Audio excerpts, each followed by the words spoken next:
When my wife came home that night, I couldn't hold my thoughts anymore. I had been carrying the suspicion for weeks, watching her late nights and sudden excuses pile up like cracks in our marriage. As she walked through the door, pretending everything was normal, I looked her in the eye and asked, "Do you love him?"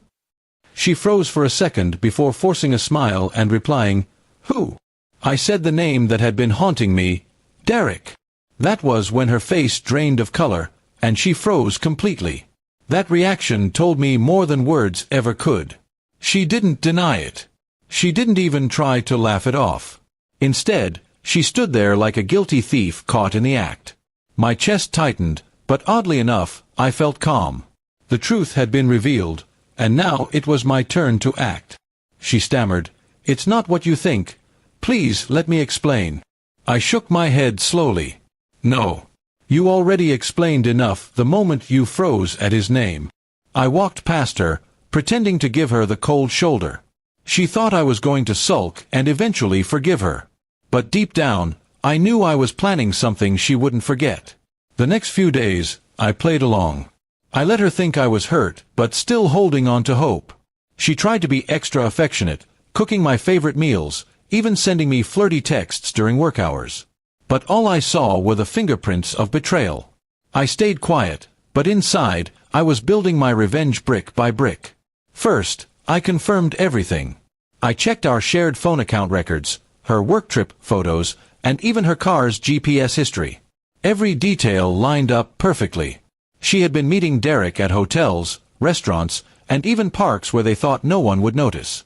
My hands shook when I saw the proof, but instead of rage, a smile crept onto my face. Now I had the ammunition I needed. I waited for her birthday to arrive, a day she had been planning for weeks. She wanted a small gathering with close friends and family, something intimate and special. She kept telling me how much it meant to her. That was when I decided the birthday party would also be the stage for my revenge. On the day of the celebration, I acted like the loving husband. I brought home balloons, flowers, and a carefully wrapped gift box. She looked relieved, probably thinking I was finally moving past my suspicions. The house was filled with laughter, chatter, and her closest friends. She was glowing, thinking she had fooled everyone, especially me. When it came time to give her the gift, I stood up in front of everyone. "I want to give my wife something truly unforgettable," I announced. She smiled, expecting jewelry or something romantic. Instead, I handed her the box. As she opened it, her smile vanished. Inside were printed photos, screenshots of her texts with Derek, time-stamped GPS logs, and pictures I had collected. Gasps filled the room as everyone leaned in to see. She looked up at me, horrified, her face pale. "Why would you?" she started, but I cut her off. "Because while you were out giving your heart and body to Derek, I was here giving my loyalty to you. And tonight, I wanted everyone to see the truth." The room fell silent except for the whispers of shock. Her best friend covered her mouth in disbelief, her parents looked ashamed, and even her brother, who always defended her, glared at her with disgust. She tried to grab the box and hide it, but it was too late. Everyone had seen enough. The mask she wore so carefully had finally crumbled in front of her world.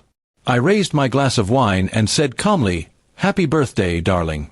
I hope Derek buys you a cake next year, because I won't be here." Then I walked out, leaving her in tears as the weight of humiliation crushed her. That was my revenge, not just to leave her, but to expose her betrayal so thoroughly that she would never live it down. The next day, I filed for divorce and sent Derek a neat little package of the same evidence. I made sure his family and workplace got a taste of the truth too. If he wanted to steal someone's wife, he could deal with the consequences of being branded a homewrecker. In the weeks that followed, my wife tried calling, begging, and even threatening me. She said I had ruined her life. But every time she said those words, I only smiled. She had ruined ours the moment she chose Derek, and I had simply given her a mirror to look at her own destruction.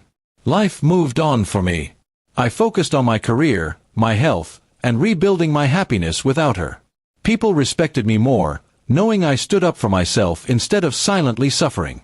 Meanwhile, she and Derek didn't last. Too much shame, too many burned bridges. She was left alone with nothing but regret. And whenever I think back to that night when I asked her if she loved him, I realize her silence was the spark.